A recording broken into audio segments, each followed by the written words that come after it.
चलिए स्टूडेंट्स, आज हम लोग लाइट यानी प्रकाश के बारे में जानेंगे और ये भी जानेंगे कि लाइट किस तरह से हमें किसी भी वस्तुओं को, किसी भी ऑब्जेक्ट को देखने में मदद करता है। और क्या क्या जानेंगे इस वीडियो में। तो इस वीडियो में हम लोग luminous object, non luminous object, transparent object, translucent object and opaque object के बारे में भी जानेंगे और एग्जाम्पल से भी समझेंगे। तो चलिए आज की वीडियो शुरू करते हैं। सबसे पहले लाइट की बात करते हैं। तो लाइट जो है एक तरह के एनर्जी होते हैं जो हमें किसी भी वस्तु को देखने में मदद करते हैं। अब इसको हम लोग एक फिगर से देखते हैं। देखिए, सपोज दैट कि कोई एक लाइट सोर्स है। सपोज दैट एग्जांपल के लिए हमने सन लिया। सन एक लाइट सोर्स है जहां से लाइट निकलते हैं। अब जैसे ये सन से लाइट निकलते हैं तो लाइट भी ट्रेवल जो करते हैं, लाइट जो ट्रेवल करते हैं वो स्ट्रेट पाथ में करते हैं, यानी सीधी रेखा में लाइट ट्रेवल करते हैं। ये भी एक बहुत इंपॉर्टेंट लाइट की है कि लाइट जब भी ट्रेवल करते हैं वो सीधे, एकदम सीधे रेखा में ट्रेवल करते हैं। ये नहीं कि टेढ़ा इधर उधर ऐसा वैसे नहीं करते हैं। जब भी लाइट ट्रेवल करेंगे वो सीधे रेखा में ही करेंगे। और जब लाइट जो है ट्रेवल करते हुए किसी ऑब्जेक्ट पर पड़े, ठीक ना, और ये ऑब्जेक्ट पर पड़ने के बाद ये ऑब्जेक्ट लाइट को रिफ्लेक्ट करते हैं, ठीक। और यही रिफ्लेक्टेड लाइट जब हमारे आंखों पर पड़ते हैं, तो यही रिफ्लेक्टेड लाइट हमारे आंखों पर पड़ते हैं तो ही हम किसी भी वस्तु को देख सकते हैं। वह फिर से समझते हैं, किसी भी लाइट सोर्स से जब लाइट निकलते हैं और लाइट चलते कैसे हैं, तो सीधी रेखा में, स्ट्रेट लाइन में, ठीक। चलने के बाद जब किसी वस्तु पर टकराते हैं और उस वस्तु के जो है रिफ्लेक्टेड लाइट, यहां पर जो है ये लाइट, रिफ्लेक्टेड लाइट हमारे आंखों पर पड़ते तो ही हम किसी वस्तु को देख पाते हैं। चलिए आगे बात करते हैं। लाइट जो है कि स्पीड कितने हैं, यानी सन से यहां तक लाइट आ रहे हैं तो किसी स्पीड से तो आ रहे होंगे। चाल, स्पीड को हिंदी में क्या कहते हैं, चाल। तो लाइट के जो स्पीड होते हैं 3 × 10⁸ मीटर पर सेकंड। ये बहुत ही ज्यादा है, लाइट की स्पीड बहुत ही ज्यादा। ये 3 × 10⁻⁴ मीटर पर सेकंड, इस साउंड से तो काफी ज्यादा स्पीड होते हैं लाइट के, ठीक। अब देखिए, एक क्वेश्चन यहां पर आएगा आप लोगों के माइंड में कि किसी भी वस्तु को देखने के लिए लाइट जरूरी तो होता है, लेकिन यहां भी देखिए, यानी कोई भी वस्तु, सपोज दैट एग्जांपल के लिए यहां पर एक वस्तु रखा हुआ है, ठीक, और ये वस्तु के पास आसपास पूरा लाइट है, लेकिन हम कुछ दूर से देख रहे हैं, लेकिन मेरे पास लाइट नहीं है, फिर भी वो वस्तु आपको दिख जाएगा। क्यों? क्योंकि कोई भी वस्तु का लाइट जब इस पे पड़ रहा है, ये वस्तु लाइट में है, यानी कि यहाँ पर कोई भी लाइट सोर्स है, इससे पड़ रहा है और ये रिफ्लेक्ट हो के इतना दूर से हमारे आंखों तक आते हैं। इसीलिए कहीं मान लीजिए हम अपने घर में रात में अंधेरे में हैं, ठीक, और कहीं दूर, बहुत दूर पोल पर या कहीं भी जो है लाइट जलते हैं तो हमको दिख जाते हैं, या फिर उसके आसपास की वस्तुएं दिख जाती हैं। क्यों? क्योंकि वो लाइट जो है उस ऑब्जेक्ट पर पहले तो आके लगते हैं और वो ऑब्जेक्ट रिफ्लेक्ट होके हमारे आंखों तक आ जाते हैं। तो इसी वजह से जो है हमको कोई भी ऑब्जेक्ट दिख जाते हैं, ठीक ना। अब आगे बात करते हैं, लाइट जब किसी भी सरफेस पर पड़ते हैं तो वो किस तरह के होते हैं। नहीं, उससे पहले हम लोग बात करते हैं कि सन भी एक ऑब्जेक्ट है। सन को भी हम लोग ऑब्जेक्ट की तरह ट्रीट कर सकते हैं। तो ऐसे कौन कौन से ऑब्जेक्ट हैं जिससे लाइट निकलते हैं, या उस ऑब्जेक्ट को क्या नाम से जानते हैं।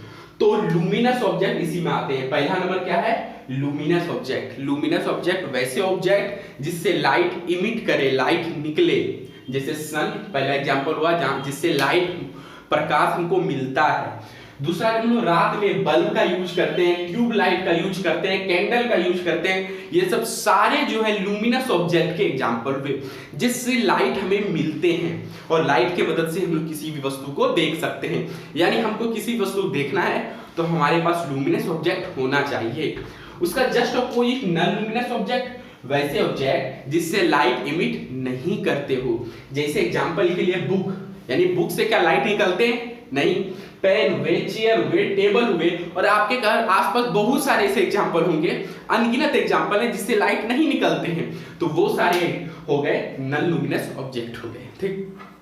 ये तो हो गए कि लाइट निकलने से रिलेटेड दो ऑब्जेक्ट हुए।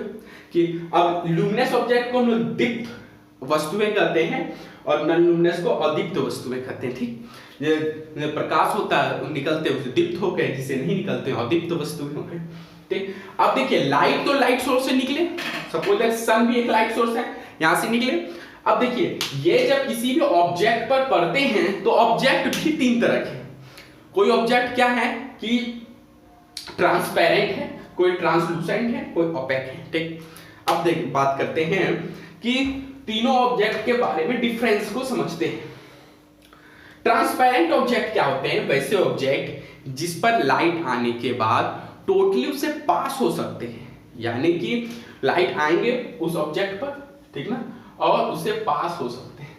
तो ऐसे ऑब्जेक्ट को हम लोग क्या कहते हैं? ट्रांसपेरेंट ऑब्जेक्ट कहते हैं।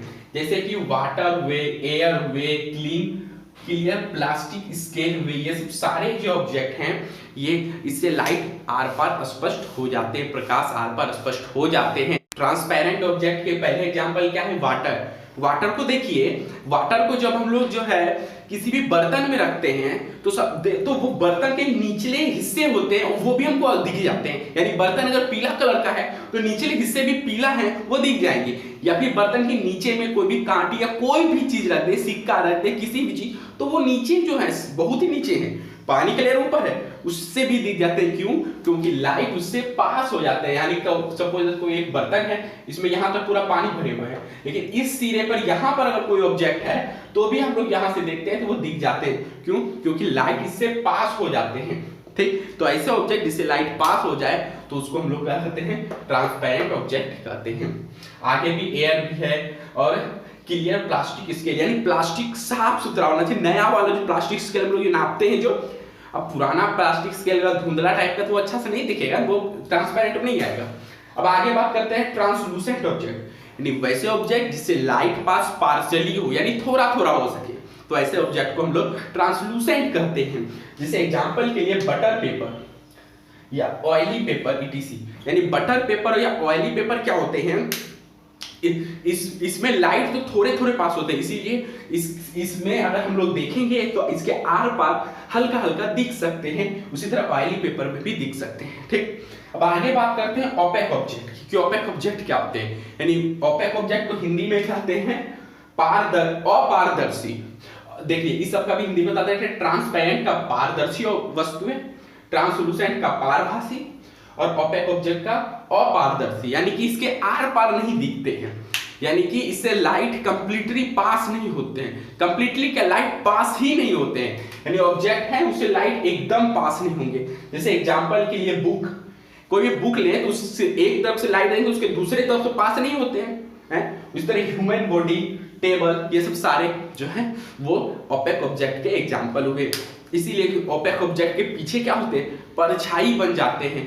कोई भी ह्यूमन बीइंग है उसके पीछे परछाई क्यों बनते हैं? क्योंकि लाइट उस जितना सा उसका बॉडी है उतना सा लाइट पास पीछे नहीं हो रहा है, यानी पीछे अंधेरा हो गया, वही तो परछाई बन गया। चलिए, मुझे उम्मीद है कि आपको ये आज का टॉपिक समझ आया होगा। यदि आपको इससे रिलेटेड कोई भी डाउट हो तो कमेंट सेक्शन में लिखकर जरूर पूछिएगा, मैं आपके कमेंट का जवाब जरूर दूंगा। और इसी तरह और वीडियो देखने के लिए हमारे चैनल को जरूर सब्सक्राइब करें और ये वीडियो अच्छे लगे हो तो एक लाइक का बटन तो जरूर प्रेस कीजिए। थैंक यू, धन्यवाद, वंदे मातरम।